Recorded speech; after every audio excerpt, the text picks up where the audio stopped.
Hello and welcome to the January 25th, 2026 episode of Nick's News. I am your host, Nick, brought to you by Some Budget Studios. That's right, we're paying for this project of ours.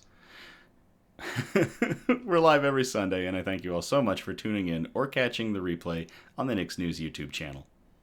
This is a program dedicated to bringing good news to counter all of the bad news that we're bombarded with on a daily basis with the hope of bringing a little bit of joy back to the world. Several of our articles are pulled from sites like Industry Tap, Live Science, Positive.News, and GoodGoodGood.co, but we appreciate everything sent in by you, the Nick's Newsies. Good evening, everybody. If you are looking at the chat, we did start just a hair late because there's some craziness going on. So right here is our Emperor Scorpion, Little John. And up until this point, ever since I got him, I have not seen him eat. Now, when I got him, there were a lot of crickets in his enclosure, and usually if an Emperor Scorpion is overfed, then they will go quite a while without eating again. I'd heard a sound, and I turn around, and he is consuming an entire cricket like it's a chicken, and he's just ramming it down his throat. So, good job, Little John. It's good to see that you have an appetite. Oh, man. Bug husbandry is wild. News Brew. The variety of beer in the world can be staggering at times, between lagers, porters, stouts, sours, and variations of every category. A style that I enjoy quite a bit is a specific subsection of porters. This beautiful bottle is barrel-aged Eastern Standard. It's exactly that kind of subsection. It's a 10.2% ABV Baltic Porter from Florian East Lagers Ales, and it was aged in Wild Turkey Bourbon Barrels. It came highly rated from everybody that I talked to about it, so I can't wait to try out this news brew. We've got our Harpoon Snifter, limited edition Harpoon Snifter, because that is what you drink a Baltic Porter in. And because we have a bottle, the return of the Balisong bottle opener. I have had this thing for so long. I'm still not as good with it as you'd think I should be. So, come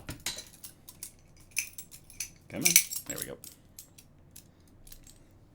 Let's get into the theatrics of a 5-minute pour.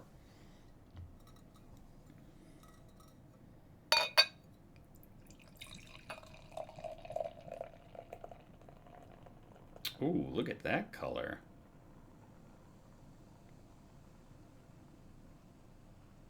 It's a very, very beautiful brownish red almost. There's like a red tint to it. Baltic porters tend to not be as heavy or as dark as their normal porters are. So that is a really beautiful beer.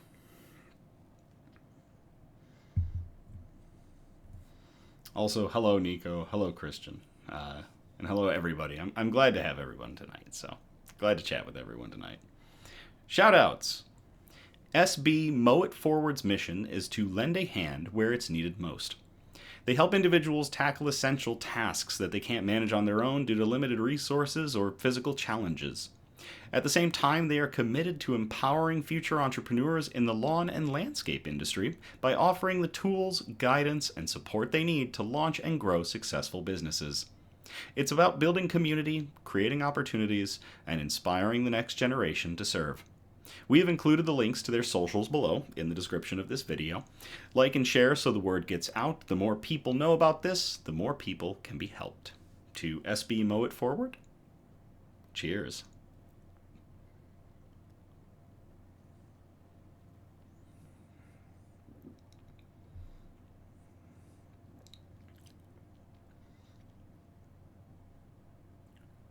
Wow. That is a lot of big and bold flavor, followed up by that Wild Turkey Bourbon warmth at the end. The one-upper says, through the power of LARP connections, I have remembered to arrive. Well, we're happy to have you with us, the one-upper.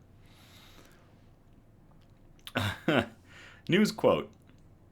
It is not by muscle, speed, or physical dexterity that great things are achieved, but by reflection, force of character, and judgment. And that quote comes from Marcus Tullius Cicero, who lived from 106 BC to 43 BC, and was a Roman statesman, a lawyer, a scholar, a philosopher, an orator, a writer, and an academic skeptic. And I really like this quote because it is part of the the talking and acting sort of dichotomy of how you change things, that kind of mindset of doing and thinking and speaking, and how these things all play a big part in how they affect the world around us. And when we break that down, it is not by muscle, speed, or physical dexterity that great things are achieved, but by reflection, force of character, and judgment. In order to achieve great things, you can't just have the physical capabilities to do such. You have to have the mental capabilities to do such. And everybody does amazing things in their lives. And they may not realize it, but yes, you do amazing things in your life. And you start by putting your mind to it, seeing your goal, and then accomplishing it. So, it is not by muscle, speed, or physical dexterity that great things are achieved, but by reflection, force of character, and judgment. Thank you for this quote, Marcus Tullius Cicero. Cheers.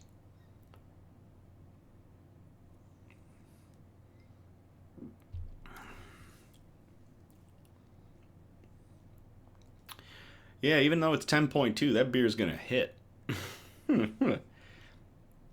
So, bug update. It has been a little bit chilly in this room, and the temperature dropped below what I would consider optimal. The Midwest right now, and actually most of the United States, is under various winter weather advisories, be it cold warnings, blizzard warnings, winter storm warnings, winter weather advisories, and it has been very, very cold.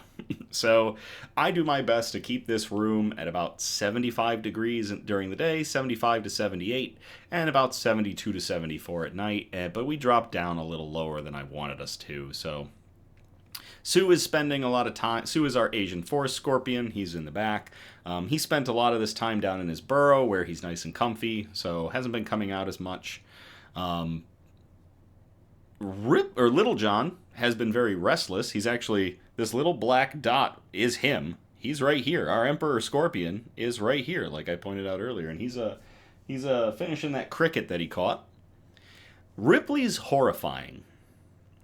After that molt, Ripley has been coming out a lot more to collect water off of the tank walls when I miss the tank.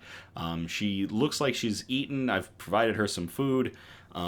She's horrific. And I will continue to post pictures of her on Instagram now that she's got a shiny new exoskeleton with a little more color than her last one did. And now that she's even more, frightening. I found a small, bold jumping spider, which is a species Phidippus audax, in my house. I'd seen it a few weeks ago, and I couldn't find it after that. I'm not averse to jumping spiders in my home. Jumping spiders are incredibly intelligent. They clean up other bugs, and they mostly stay out of your way. But when I saw him, I realized, it's winter. There's really not a lot that he can be picking off in this house, but there is odds and ends in my vivariums. So I caught this little jumping spider, and I've decided to name it Phil the Phidippus, and I put Phil in with Ripley. Now you'd think, Ripley's gonna pick off Phil like it's nobody's business. Well, Phil is very tiny. Phil can get away from Ripley pretty well, and Ripley is unlikely to hunt Phil when Ripley's got bigger crickets to munch on. So Phil should actually be pretty safe in there and should help to keep the place clean a little bit. And Sue's got a small wolf spider that I still haven't named. It's kind of like a dog, effectively, to Sue. So we probably need to come up with a name for that wolf spider as well. Brianna says, I've never related to a scorpion more than the scorpion that's chilling in its burrow. I agree. I mean, things have gotten so. You just want to chill. You just want to cover up. You just want to be warm. And Sue's doing just that. So yeah. So now we've got Phil, the Phidippus audax, the bull jumping spider. We've got Ripley. We've got Sue. We've got Little John. We've got the Cuddle Puddle. They're doing fine. All sorts of fun bugs. Hey, Waffle. All right. That's it for the bugs. Let's get into the good news. Our broadcast is broken up into 4 major categories, and those categories are science and technology, health and medicine, flora and fauna, aka plants and animals, and wholesome notes, the really nice touchy-feely articles that we like to end on. So we're going to start off in category 1, science and technology. We've got one article here, and we called this one, The Brave Little Toaster Goes to Space, which I think might have been a Brave Little Toaster movie. Or it may have been The Brave Little Toaster Goes to Mars. Well, this little toaster isn't going to Mars, but it is going to take a ride into the great unknown. So I will copy and paste this into the chat if y'all want to check it out. And again, the links to all of the articles that we go over are in the description of our video if you ever want to check them out on your own. Waffle confirms it is Goes to Mars. The Brave Little Toaster Goes to Mars. That is pretty good. All right. NASA's Sunrise SmallSats ace tests moving closer to launch. This was published to jpl.nasa.gov on January 20th of 2026 by the folks at Jet Propulsion Laboratories. When the 6 tiny spacecraft of NASA's Sunrise Sun Radio Interferometer Space Experiment mission settle into their orbits high above Earth after launching later this year, they'll function as one giant radio dish to track the rumbles of radio bursts coming from deep within the sun's atmosphere, or corona.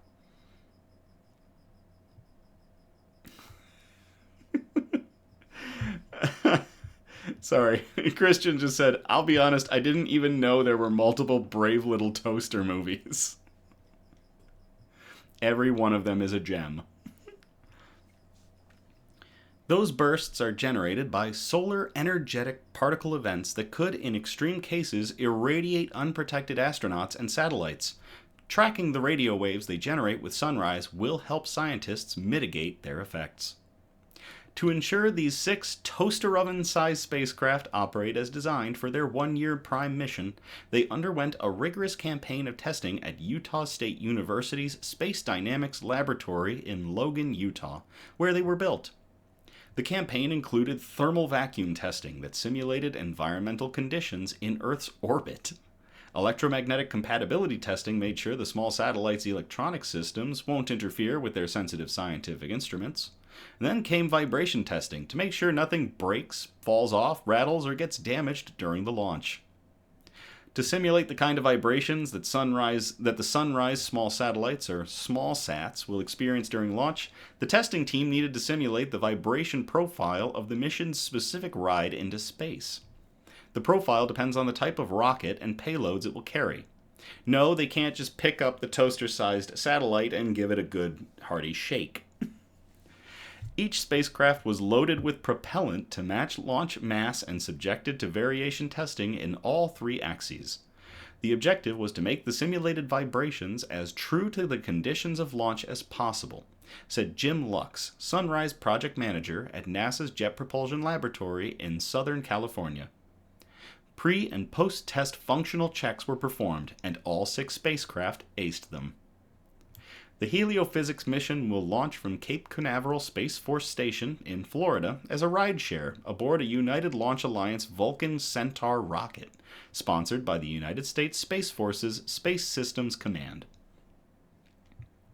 After launch, the Sunrise satellites will be delivered slightly above geosynchronous orbit, which is about 22,000 miles or 35,000 kilometers for countries that haven't landed people on the moon, in altitude. And they'll deploy their 4 telescoping antenna booms, which are each about 10 feet or 2.5 meters long, which form an X.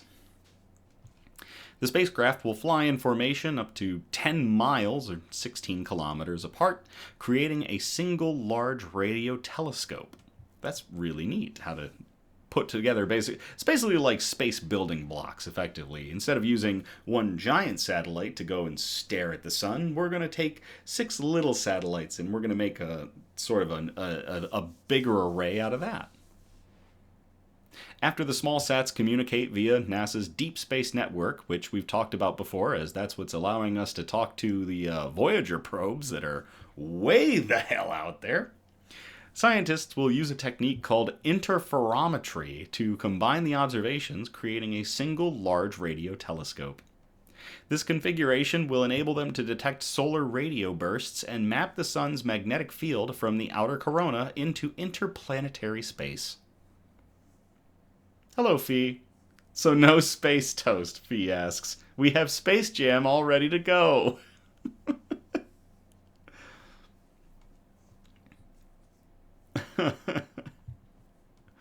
Solar radio bursts are triggered after vast quantities of energy stored in the sun's magnetic field accelerate solar particles to high speeds, said Sue Lepre, Sunrise Principal Investigator at the University of Michigan in Ann Arbor. Jeez, if I could talk tonight. Tracking these events will not only help space agencies mitigate their damaging effects on astronauts and spacecraft, but will also add new science to our growing knowledge base of how space weather is generated and propagates throughout the solar system. The Sunrise mission will complement other NASA heliophysics missions, such as the agency's Solar Terrestrial Relations Observatory, the Parker Solar Probe, and the Solar Orbiter, an international cooperative mission between ESA, the European Space Agency, and NASA. NASA's Sunrise is a mission of opportunity under the Heliophysics Division of the agency's Science Mission Directorate at NASA headquarters in Washington. These missions are part of the Explorers program, managed by NASA's Goddard Space Flight Center in Greenbelt, Maryland. The mission's science investigation is led by the University of Michigan in Ann Arbor, which also provides the Science Operations Center, and the project is managed by JPL, a division of Caltech in Pasadena, California, which also provides the mission's Operations Center. The Sunrise spacecraft were built by SDL.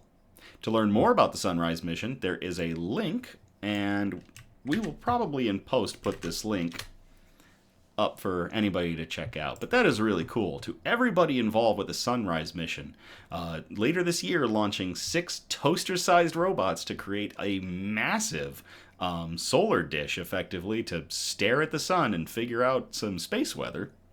Cheers.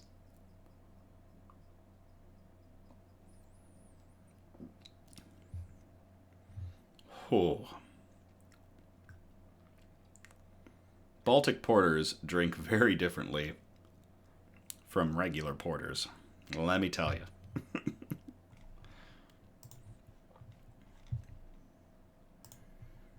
Okay, so that gets us out of science and technology. We are going to move on to category 2, health and medicine. We got 2 articles in here, and we called the first one, This is How Great Ideas Snowball. And this one was sent in by Nick's Newsy Mike. So Mike, thank you very much for sending in this article to us. I will copy and paste it into the chat if y'all want to check it out.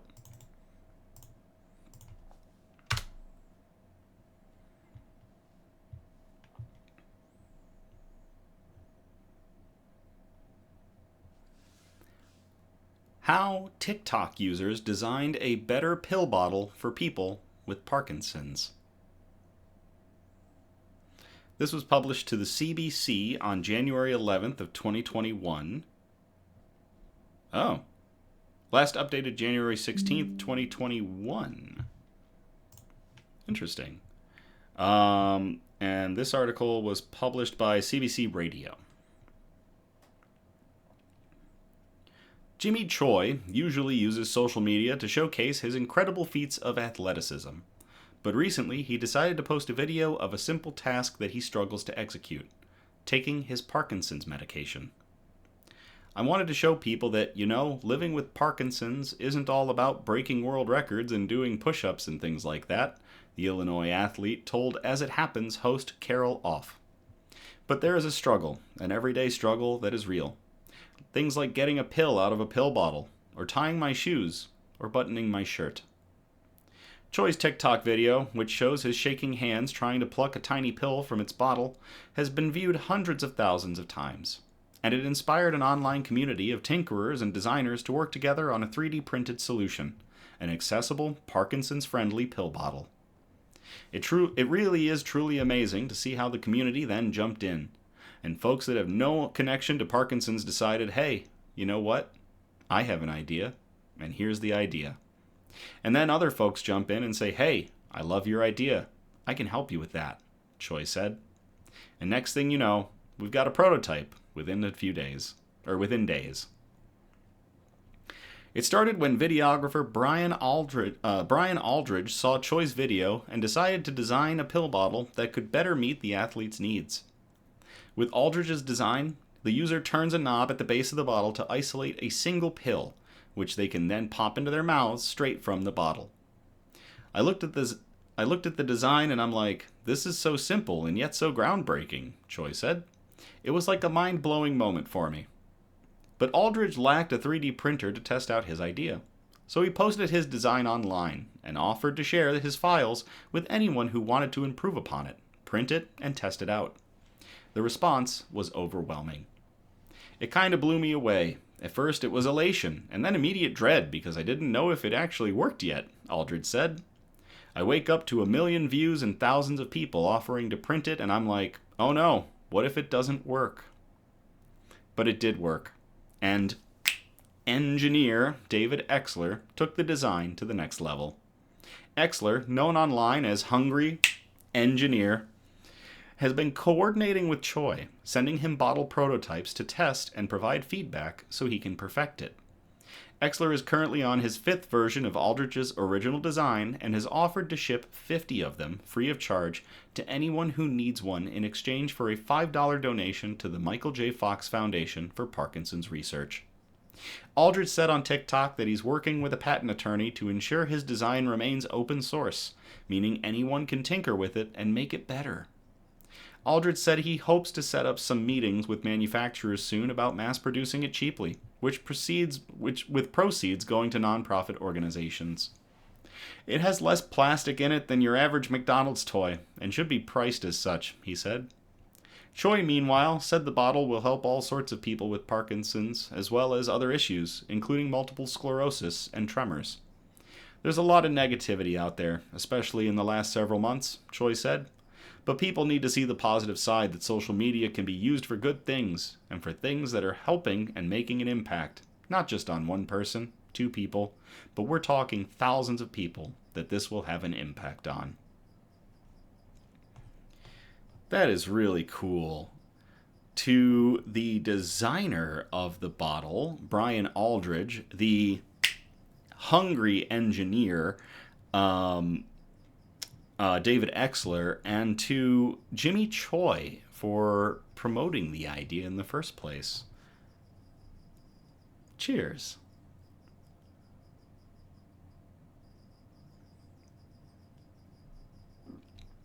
The one-upper says, I'd love pill bottles like that. My tremors in the morning make it annoying as hell to get pills out some days. I think you should look into this. Yeah, check out the link that we've got, either here in the chat or in the video. I would say see if you can find an open source version of this, and if you've got someone with a 3D printer, give one a print. That's really cool. Christian says, I could hit you up. I just have to discover where the files are actually at. Really cool. And producer Donna is already looking, so expect some files in a moment. All right, next article, well, second article that we've got in Health and Medicine, we wanted to call, You Can't Put a Price on Comfort. And I will copy and paste this into the chat if y'all want to check it out.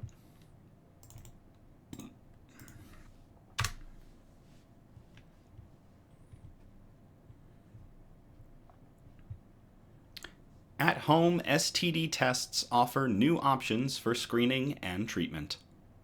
This was published to AP News on January 13th of 2026 by Matthew Perroni. New options for testing and treating some of the most commonly sexually transmitted diseases are becoming available, a trend that experts hope will keep downward pressure on U.S. infection rates. Last year, the Food and Drug Administration approved the first at-home test that can detect 3 common infections in women: gonorrhea, chlamydia, and trichomoniasis. Jeez, I haven't heard of that one. As well as the first home-based kit for the virus that causes cervical cancer, which we actually talked about that one last Nick's News? It was pretty recent. The agency ended the year by approving 2 different drugs for gonorrhea, the first new options for the disease in decades. It's positive news after cases of sexually transmitted infections reached alarming highs before and during the COVID-19 pandemic, which disrupted screening, education, and treatment for sexual health nationwide. But the pandemic years also brought positive developments for testing. The same technology used for the first over-the-counter coronavirus tests is now being translated into home-based kits for syphilis and other sexually transmitted infections. Previously, the FDA had mostly limited the use of such tests to health professionals. Sexual health can be stigmatized and people can be hesitant about testing, said Dr. Ina Park, a sexual health specialist at the University of California, San Francisco. Now we have a lot of options for patients who may be wary of going into a provider's office. Testing company Visby Medical launched its 3-in-1 test for women last year, following FDA approval in March. The test includes a vaginal testing swab and a small testing device. After uploading a photo of the device, users can review the results on a mobile app. The test, which costs $150, also includes a telehealth consultation with a medical practitioner or provider who can discuss the results and prescribe antibiotics or other medication if needed. The entire process, from buying the test to getting a prescription, can take as little as 6 hours, compared with several days under the traditional testing model, says Dr. Gary Shulnick, Visby's chief medical officer. Previously, a nurse or doctor would have to collect a sample, send it out to a lab, get the results, and then schedule a follow-up appointment to discuss the results.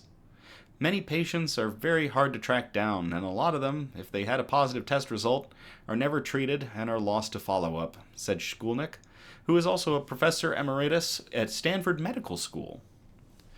The FDA approved Visby's test based on study results showing that it correctly detected the 3 infections with accuracy rates around 98% or higher.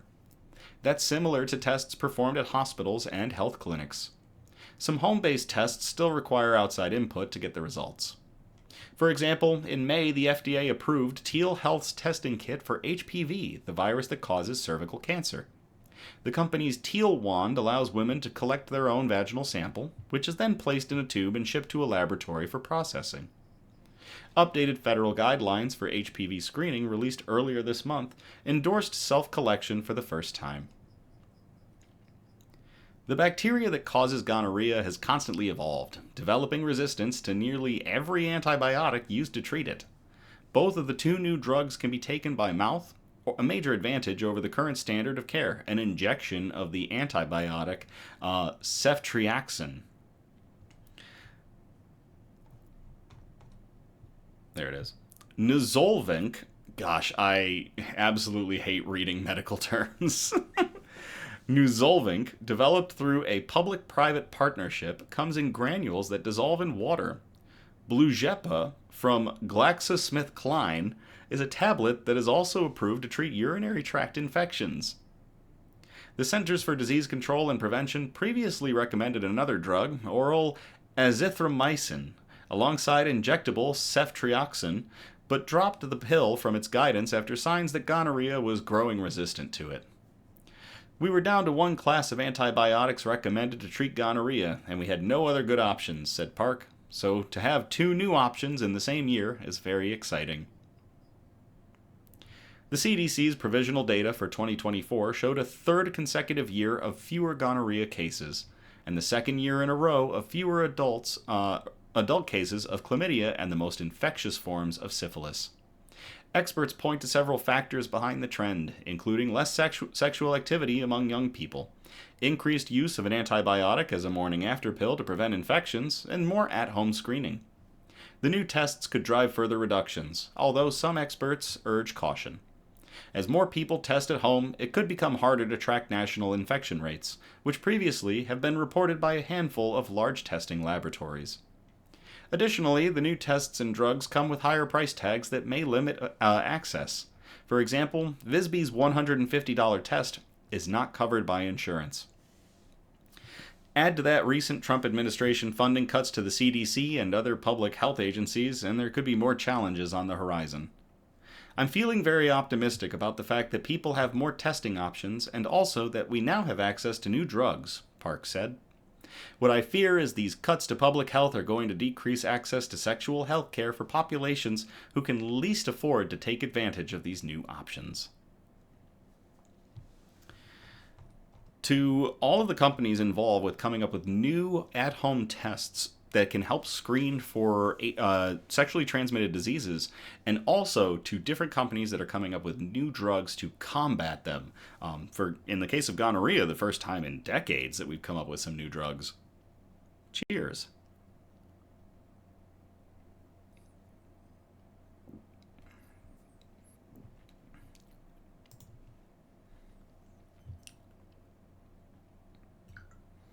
Just topping off my beer.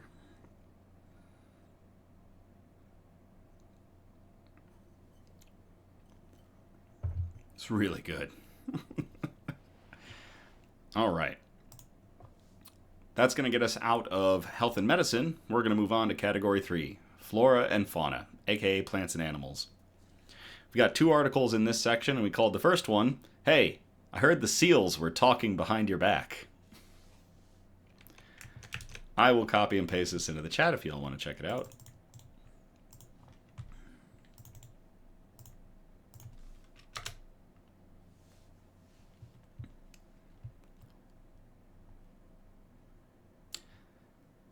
Scientists stunned as Hawaiian monk seals reveal hidden underwater language. This was published to SciTech Daily on January 20th of 2026 by the University of Hawaii at Manoa. A recent study led by the Hawaii Institute of Marine Biology, or the HIMB, Marine Mammal Research Program, MMRP, is reshaping what scientists know about the Hawaiian monk seal, Neomanychus oh boy. Well, this is science. Sometimes scientific names also throw me. Neomanychus shineslandi. I think that's how that one's pronounced. So the Hawaiian monk seal is Neomanychus shineslandi. Scientists are learning things about how they communicate underwater. Published in Royal Society Open Science, the research draws on thousands of hours of passive acoustic recordings and documents 25 different underwater call types. Producer Donna wins. She gave me a word I can't say properly. But it's not going in the dictionary. It's just a scientific word I'm bad at. This sharply expands the known vocal range of the species, which previously included only 6 calls identified from seals living in human care. Fee says, just say the word really fast. That's how I got through medical terminology. No one can tell. Neomanychus shineslandi. Hey, that wasn't too bad. Thanks, Fee. The researchers found that monk seals produce low-frequency sounds throughout the day. These vocalizations appeared consistently across the Hawaiian archipelago, and calling activity was highest in locations where seal populations were larger. Together, these findings provide an essential reference point for studying the acoustic environment for one of Hawaii's most endangered and uniquely local species. We discovered that Hawaiian monk seals, one of the world's most endangered marine mammals, are far more vocal underwater than previously known, shares Kirby Parnell, lead author of the study and a PhD candidate with the MMRP.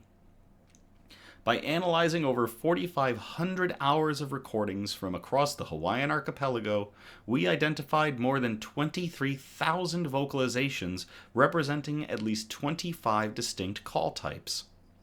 To reach these conclusions, the team deployed passive acoustic recorders at 5 important monk seal habitats, ranging from Molokai to the remote northwestern Hawaiian Islands. Their analysis revealed several major discoveries. Expanded vocal repertoire. The study documented 20 call types that had never been recorded before.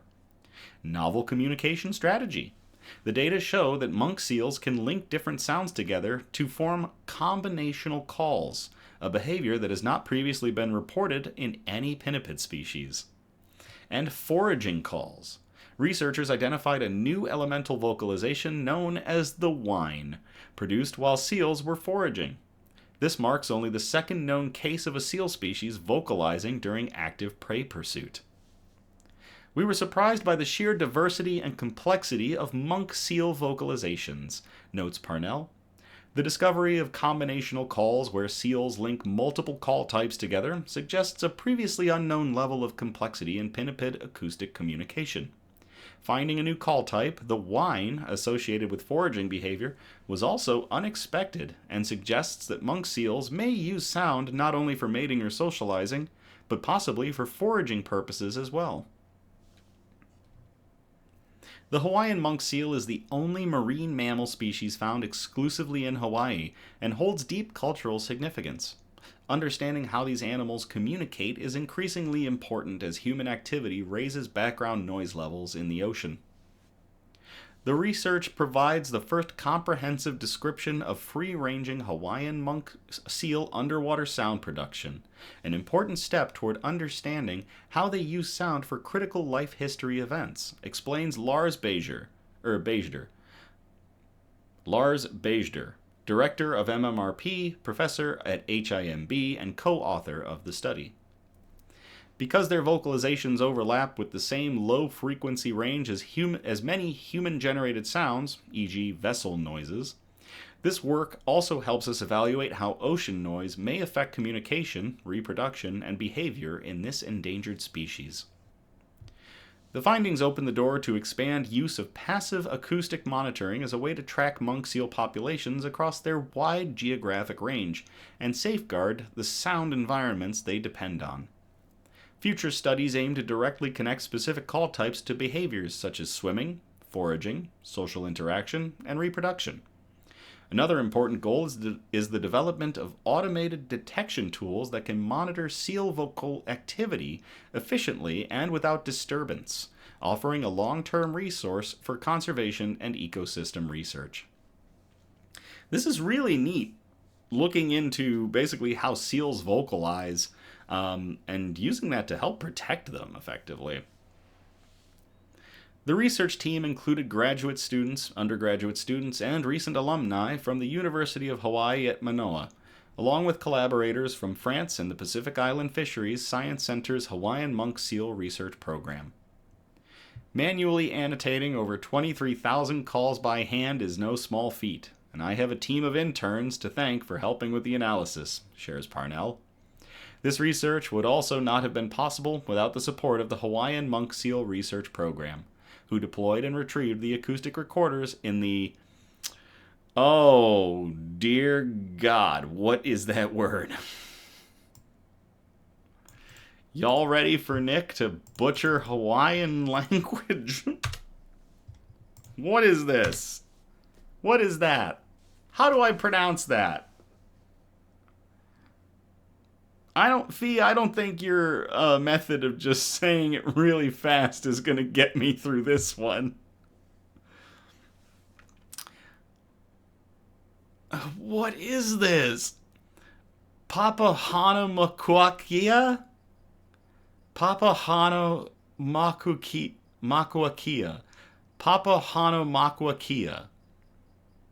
Bet. Nico says you're on your own with that one. I think it's Papahano.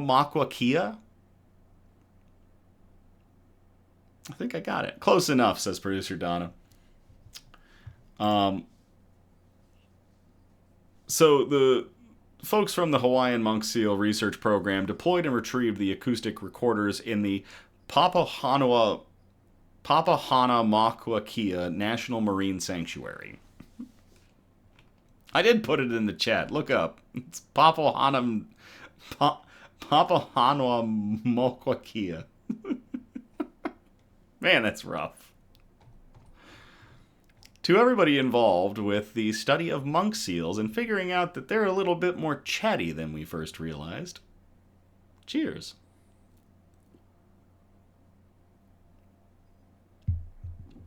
You gotta remix it to sound like one of the songs from Lilo and Stitch. Charlie in the chat is like, this is a future remix, yeah. Papahanaumokuakea. Do with it as you will.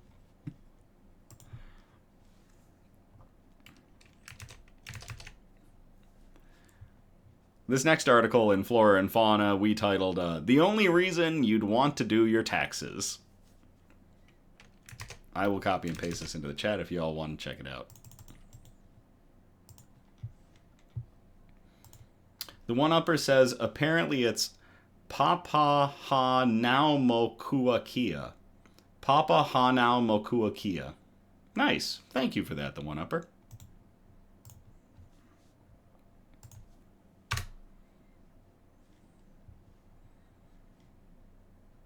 I can see Little John doing his nightly I'm gonna get out of here, I swear dance against that corner of the glass.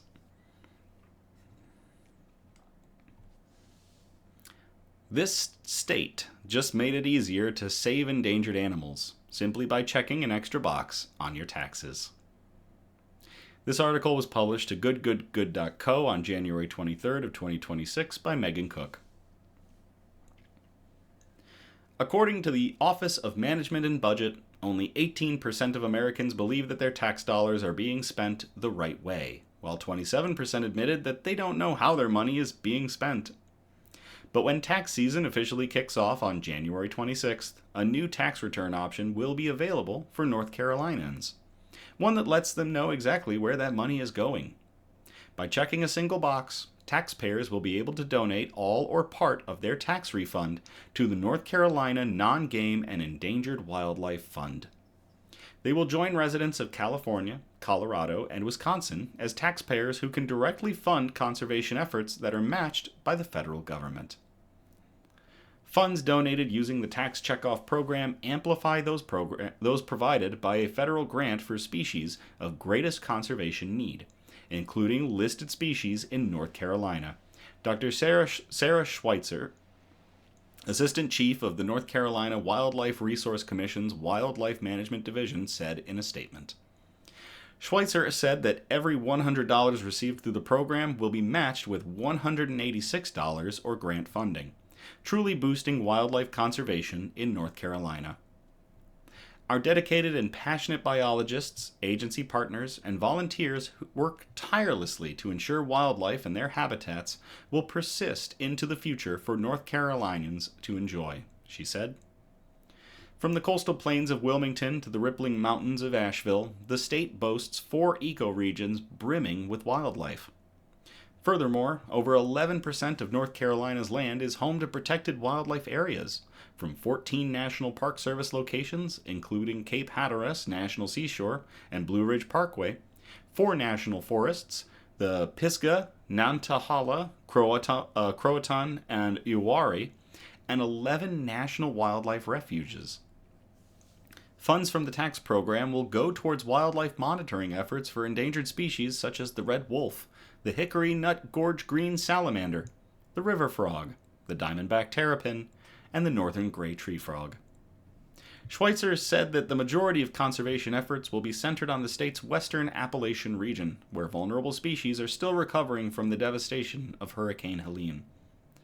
In western North Carolina especially, she said, donations will help us address the immense impacts of Hurricane Helene on species such as the eastern hellbender, the bog turtle, the gray bat, the Carolina northern flying squirrel, and several high-elevation migratory birds. To everybody involved with getting a box added to taxes in North Carolina, where you can put money towards wildlife funds to help with conservation efforts in that state and many others. Cheers.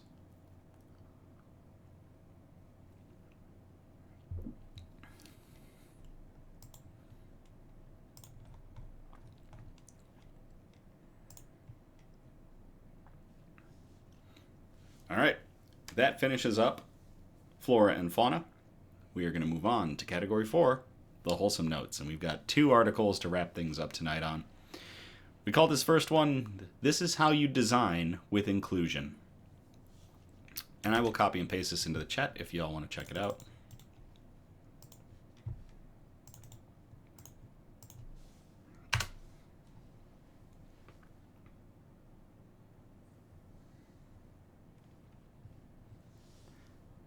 Barbie introduces the first autistic Barbie doll, championing representation for children through play. This was published to Mattel's corporate website on January 11th of 2026 by the Mattel Company, or Mattel Inc. Mattel Inc. unveiled today its first ever autistic Barbie. Yes, producer Donna just said Little John is on his log hide. He just went crawling over to the other side to go hide. If anyone is watching for him. Oh, he came back out. He's right here. He's a little fat and happy after that cricket. I'll start over. Mattel Inc. unveiled today its first ever autistic Barbie doll created with guidance from the autistic community to represent common ways autistic people may experience, process, and communicate about the world around them. This doll invites more children to see themselves represented in Barbie. Developed for more than 18 months in partnership with ASAN, a nonprofit disability rights organization run by and for autistic people that advocates for the rights of the autistic community, this doll joins the Barbie Fashionistas collection, which features the most diverse range of skin tones, hair textures, body types, and various medical conditions and disabilities.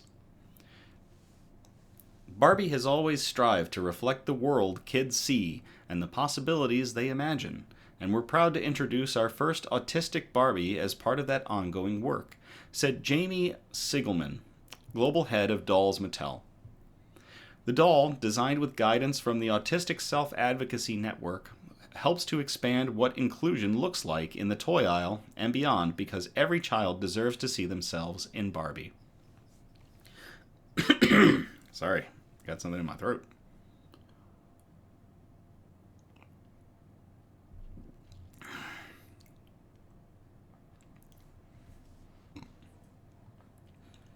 In close collaboration with ASAN, the Barbie design team made intentional design choices for the autistic Barbie doll to authentically reflect some experiences individuals on the autistic spectrum may relate to.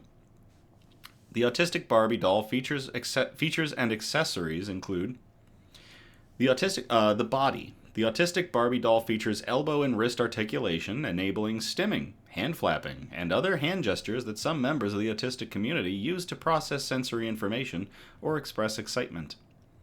Eye gaze. The doll is designed with an eye gaze shifted slightly to the side, which reflects how some members of the autistic community may avoid direct eye contact. Accessories. Each doll comes with a pink finger clip fidget spinner, noise-canceling headphones, and a tablet. The doll holds a pink finger clip fidget spinner that actually spins, offering a sensory outlet that can help reduce stress and improve focus. Pink noise-canceling headphones rest on top of the doll's head as a helpful and fashionable accessory that reduces sensory overload by blocking out background noise. A pink tablet showing symbol-based augmentative and alternative communication apps, or AACs, on its screen serves as a tool to help with everyday communication. The doll wears a loose-fitting purple pinstripe A-line dress with short sleeves and a flowy skirt that provides less fabric-to-skin contact. Purple shoes complete the outfit with flat soles to promote stability and ease of movement. As proud members of the autistic community, our ASAN team were thrilled to help create the first ever artistic Barbie doll. Or autistic, sorry, not artistic, autistic Barbie doll. It is so important for young autistic people to see authentic, joyful representations of themselves. And that's exactly what this doll is. Partnering with Barbie allowed us to share insights and guidance throughout the design process to ensure the doll fully represents and celebrates the autistic community, including the tools that help us be independent. We're honored to see this milestone come to life, and we will keep pushing for more representation like this that supports our community in dreaming big and living proud. Colin Killick, Executive Director, Autistic Self-Advocacy Network, or the ASAN. As part of the doll launch, Barbie is teaming up with advocates for the autistic community, including mother-daughter duo Precious and Miko Mirage, autism advocate and creative entrepreneur Madison Marilla, and autistic fashion designer and visual artist Arushi Pratap, to celebrate their lived experiences and lifestyles. The Barbie team filmed a unique video with them to capture and honor their personal experience with autism, and delighted reactions to seeing the autistic Barbie doll for the first time. The video is available to view on the Mattel YouTube channel. Sorry. Oh. I've done a lot of talking this weekend. Whew.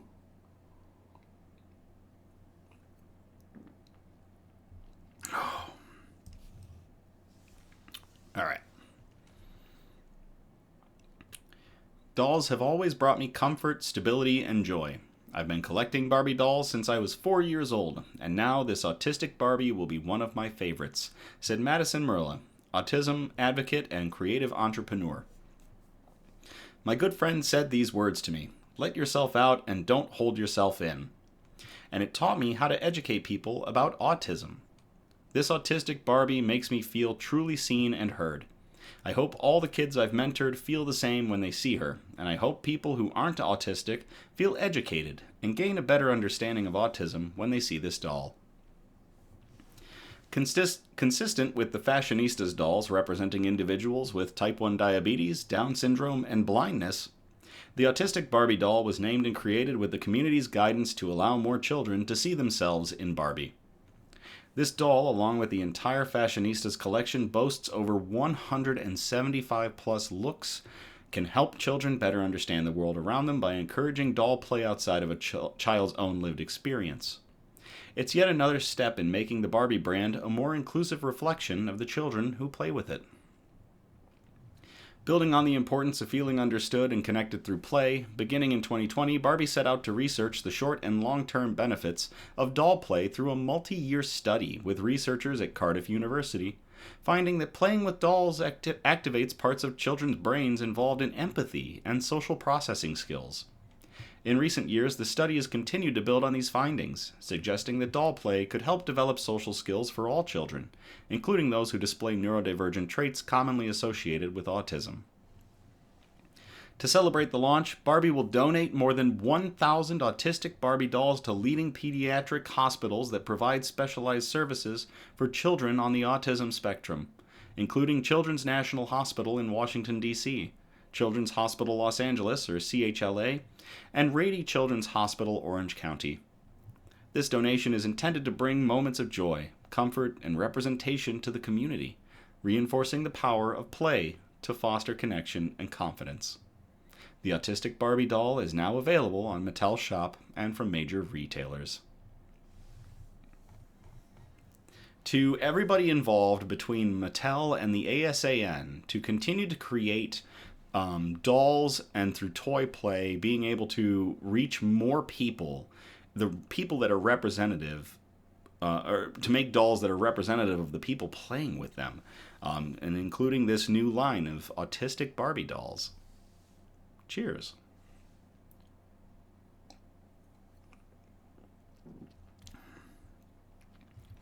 I have done a ton of talking, and I can actually feel I'm losing my voice as we go, so we got one article left for tonight. And we took a line out of this article and called it, focused on it, Harboring Hope. Nico says I'm doing good. Thank you very much, Nico. I appreciate that. let me copy and paste this into the chat if y'all want to check it out. Oh, thank you for all the hearts in the chat. I appreciate that. I'm really, really trying to get through this. All right. Coffee shop transforms anti-immigrant comment into a fundraiser for neighbors amid ICE raids. This was published at goodgoodgood.co on January 21st of 2026 by Megan Cook. As small businesses, churches, and entire communities speak out against the increased presence of U.S. immigration and customs enforcement across the country, one coffee shop in Portland, Oregon, drew a hard line on social media when it comes to protecting their immigrant neighbors. If ICE shows up at our door, our baristas know how to properly refuse both entry and service. Heretic Coffee posted on Instagram on January 12th. If they flash a warrant, we know exactly what to look for on that piece of paper.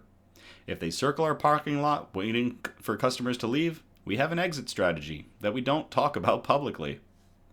Y'all can sleep in our shop if they don't leave, they added. We usually got burritos left over, so dinner is on us.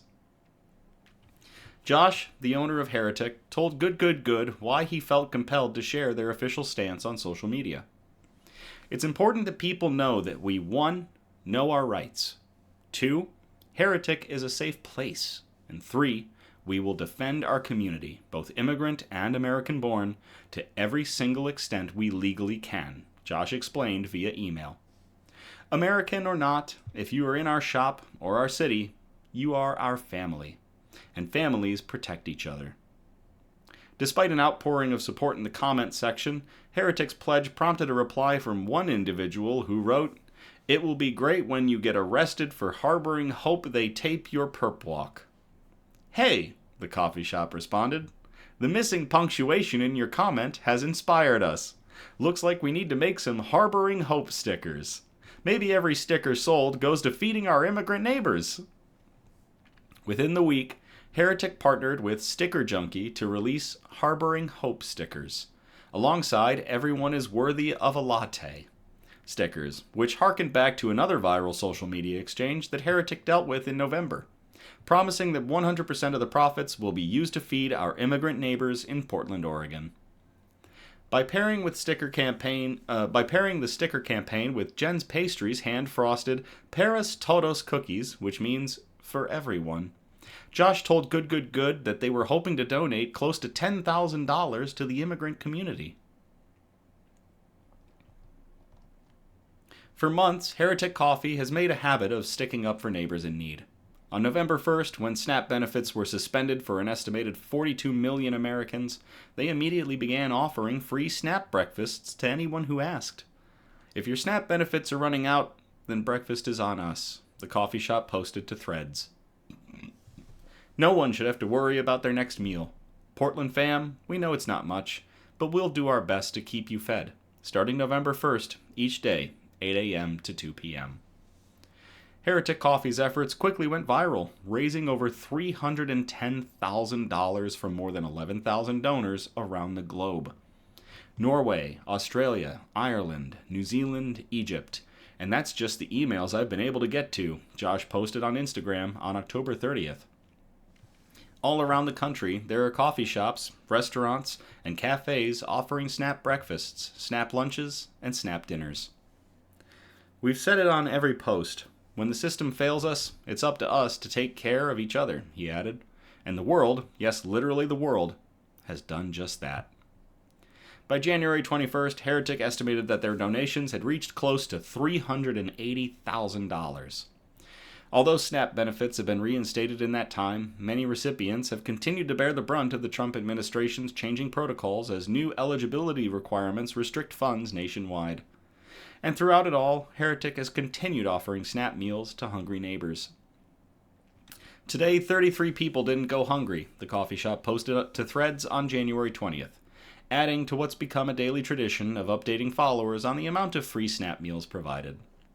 When it comes to social media engagement, Heretic continues to be very active and transparent about where their money is going. Whoa. Did the camera just go crazy?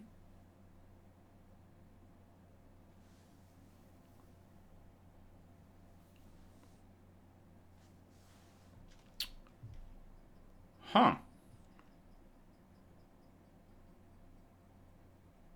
Nico says, nope, looks good. On my end, I just heard something and the camera went a little screwy. Yes, it fuzzed out. Interesting. I don't know what that was. It flashed briefly. Yeah, that coincided with the sound I heard. I'll have to investigate that after the stream. We're almost through this. Fee says brightness changed a bit. Yeah, that was really interesting. I'll go look at that later. Where was I? When it comes to social media engagement, Heretic continues to be very active and transparent about where their money is going. By sharing donation announcements to Black Futures Farms, Central City Concern, the African Refugee Immigrant Organization, JSIR, and more. And every day, love wins out. 90% of the comments are overwhelmingly positive, and the other 10% is just very loud. Josh told good. It's also beautiful to see the positive comments do whatever they can to promote and support our work. That is really neat. To everybody involved with Heretic, is it Heretic Coffee? I gotta check them out. Yeah, Heretic Coffee in Portland, Oregon, providing SNAP meals to their to folks in the city and looking out for the folks who are being persecuted in this time. Basically, just thank you, Heretic Coffee, for being a champ like that. Cheers.